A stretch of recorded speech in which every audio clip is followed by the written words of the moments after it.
das características mais marcantes dos países que adotaram sistemas de economia planificada ou socialistas é a escassez de produtos, de todos os tipos.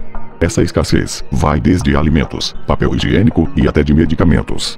Esse fenômeno aconteceu na extinta União Soviética, na Coreia do Norte, em Cuba e em todos os países que seguiram esse sistema, e mais recentemente, esse fenômeno tem acontecido na Venezuela. Porém, o problema está distante de ser exclusivo de países com a economia totalmente planificada.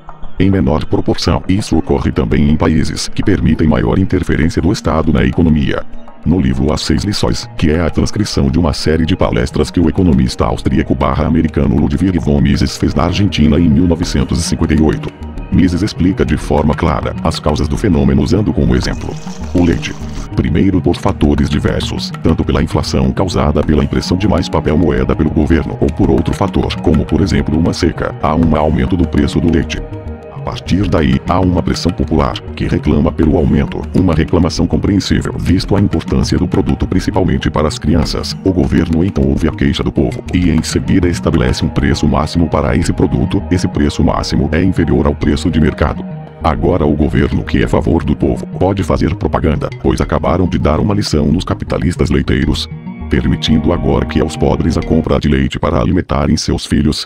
Aparentemente está tudo bem. Uma decisão autoritária acabou de resolver o problema de um dos lados da moeda ao menos, e essa pessoa responsável pela decisão certamente será aclamada como defensor dos direitos dos mais pobres. Mas isso não é o final. Se por um lado as famílias que não poderiam pagar o preço original do leite agora terão acesso, por outro, o produtor começa a ter prejuízo. O menor preço do leite acaba aumentando a demanda. As pessoas que não teriam acesso ao produto passam a consumir também, mesmo que por um curto período de tempo. Por outro lado, os produtores, que estão produzindo a custos mais elevados, isto é, os produtores marginais, começam a sofrer prejuízo visto que o preço decretado pelo governo é inferior aos custos para produzir o produto. Quando o produtor começa a sofrer prejuízos, ele fale, mesmo com o aumento da demanda, ou se vê obrigado a restringir a venda do produto. Para sobreviver, o produtor pode vender algumas de suas vacas ao matadouro, ou pode também fabricar ou vender derivados do produto, como coalhada, manteiga ou queijo. Tudo isso prejudica principalmente o pequeno produtor. A interferência do governo no preço do leite redunda, pois, em menor quantidade do produto do que havia antes, redução que é concomitante a uma ampliação da demanda. Algumas pessoas dispostas a pagar o preço decretado pelo governo não conseguirão comprar leite. Outro efeito é o fenômeno de pessoas ansiosas por chegar em primeiro lugar nas lojas. Muitas são obrigadas a esperar no lado de fora. Longas filas em frentes a supermercados e lojas são fenômenos corriqueiros em uma cidade em que o governo tenha decretado o preço máximo. Isso sempre foi o que aconteceu quando o preço de algum produto é controlado pelo governo.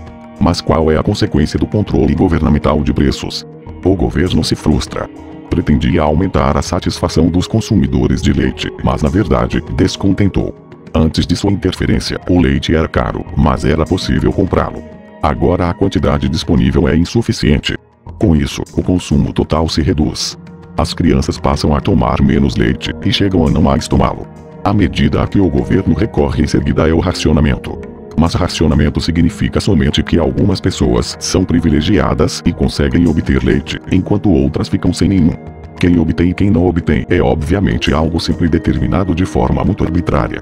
Pode ser estipulado, por exemplo, que crianças com menos de 4 anos de idade devem tomar leite, e aquelas com mais de 4, ou entre 4 e 6, devem receber apenas a metade disso, ou algo parecido. Com isso a população fica mais insatisfeita do que antes, e volta a protestar pelo racionamento. Então o governo faz a pergunta aos produtores: por que não produzem a mesma quantidade do que antes? E os produtores respondem que os custos de produção são superiores ao preço estipulado pelo governo.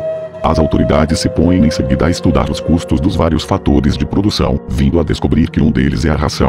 Agora o mesmo controle de preços que impôs ao leite impõe também a ração animal. E consegue o apoio dos produtores de gado, reduzindo curto prazo o problema. Na visão do governo, com isto, tudo se resolverá. Os produtores de leite terão condições de produzir em maior quantidade e venderão mais. Mas, o que acontece nesse caso? Repete-se, com a ração, a mesma história acontecida com o leite, e como é fácil de compreender, pelas mesmíssimas razões. A produção de ração diminui e as autoridades se veem novamente diante de um dilema. E para tentar resolver o problema com a ração se pergunta o que teria causado aquele problema novamente. e recebem dos produtores de ração uma explicação idêntica que lhes fora fornecida pelos produtores de leite.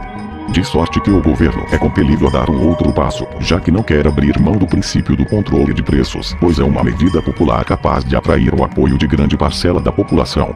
Determina preços máximos para os bens de produção necessários à produção de ração. E a mesma história, mais uma vez, se desenrola. Assim, o governo começa a controlar não mais apenas o leite, mas também os ovos, a carne e outros artigos essenciais. E todas as vezes alcança o mesmo resultado, por toda parte a consequência é a mesma. A partir do momento em que fixa preços máximos para bens de consumo, vê-se obrigado a recuar no sentido dos bens de produção e a limitar os preços dos bens de produção necessários à elaboração daqueles bens de consumo com preços tabelados. E assim o governo, que começara com o controle de alguns poucos fatores, recua cada vez mais em direção à base do processo produtivo, fixando preços máximos para todas as modalidades de bens de produção, incluindo-se aí, evidentemente, o preço da mão de obra, pois, sem controle salarial, o controle de custos efetuado pelo governo seria um contrassenso. Ademais, o governo não tem como limitar sua interferência no mercado apenas ao que se lhe afigura como bem de primeira necessidade. Leite, manteiga, ovos e carne.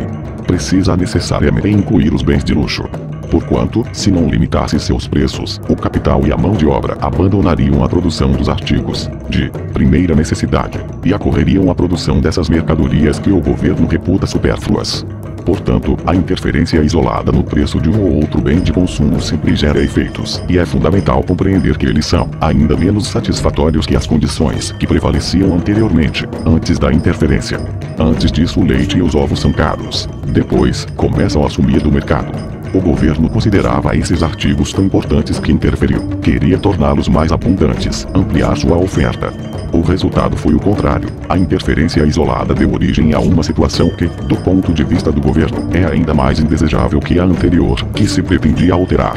E o governo acabará por chegar a um ponto em que todos os preços, padrões salariais, taxas de juros, em suma, tudo que compõe o conjunto do sistema econômico é determinado por ele. E isso, obviamente, é socialismo. Gostou do vídeo? Então deixa o teu like, sua opinião nos comentários e se inscreva no nosso canal. Tchau!